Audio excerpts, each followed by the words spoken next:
Hey there, happy Easter. I just want to talk to you today very quickly, basically about sugar and Easter, basically. Um, because quite often, even though the message is really intended well, if it doesn't have the right context, then it changes the meaning. So people either get the wrong end of the stick, thinking they have to be sugar free, and then do things like the Venus sugar-free brownies, which are full of different kinds of sugars. Or worse, they start actually being afraid of foods, like whether that's carbohydrates or other things. So I just kind of wanted to set the record straight a little bit, because there's loads of articles about like there's so many teaspoons of sugar in like a cream egg, for instance, and that would take quite a while to burn off if you were walking, or 15 minutes if you were running, and that's true. And it's brilliant that you to have like an awareness of the amounts of calories that are in food and sugar and things like that.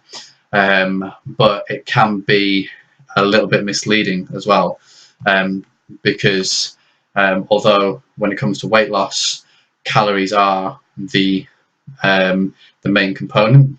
It doesn't matter whether you get those calories from fats, from protein, from carbohydrates, which include sugars. If you eat too much, or you're not active enough, then you will kind of gain weight. But it's not just about calories. And the point is that you're trying to kind of, the stuff that you have should be nourishing your body as well. And the World Health Organization, the guys and girls in charge of global like health and trying to keep everyone disease free, they recommend up to 5% now of your calories can come from, they call them free sugars. That means that their sugar is very available, like it is with table sugar, or like it is when you've blended fruits for your smoothies, for instance, because you've removed the fibers and freed those sugars up. But yeah, so in terms of superfoods, I kind of like to think of it like Top Trumps. Don't know whether you remember the card game. Google it, it's good. But yeah, so if you think of what foods are kind of like renowned for like one or two attributes that they are good at, when you see like avocados or extra virgin olive oil, you think healthy fats. If you see alcohol, you think it's great at getting you drunk. If you see steak, you might think, oh, it's really high in protein.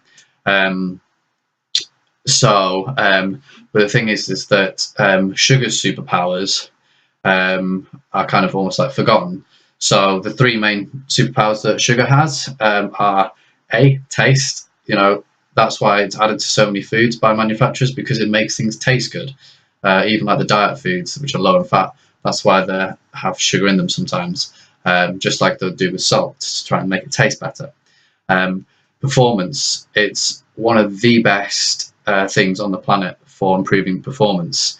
It's so powerful and good at its job that you don't even need to actually consume it properly for it to have an effect. There's a study showing like runners who just swirled some Lucozade around in their mouth and then spat it out, and that provided a performance boost. So that shows you how powerful the sugar is, but also how in tune our bodies are to the sugar as well. And then the final superpower that sugar has is mood. How many times you've had ice cream or chocolate, and it makes you feel good. So there's three really powerful kind of like superpowers that sugar has, but that doesn't mean you should have all of your diet based from it. So even just following some basic like recommendations, if you focus on like the vast majority of your diet coming from really great variety of foods that are minimally processed, if you focus on those, then that little bit of Easter egg or whatever it is, that won't do you any harm.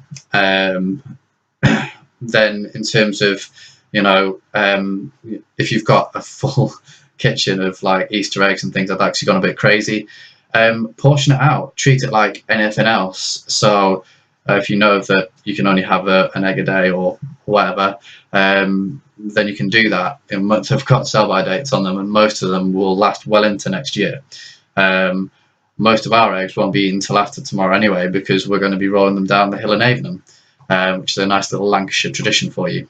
But yeah, the most important thing is to not feel guilty for having them.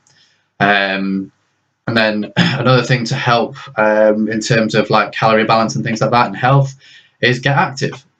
So whether that's walking, taking up a sport, doing things that you enjoy doing, or even, you know, like dog walking. You can even now also rent dogs. Contact these websites which offer dog walking for people who either can't or don't want to walk the dog all the time.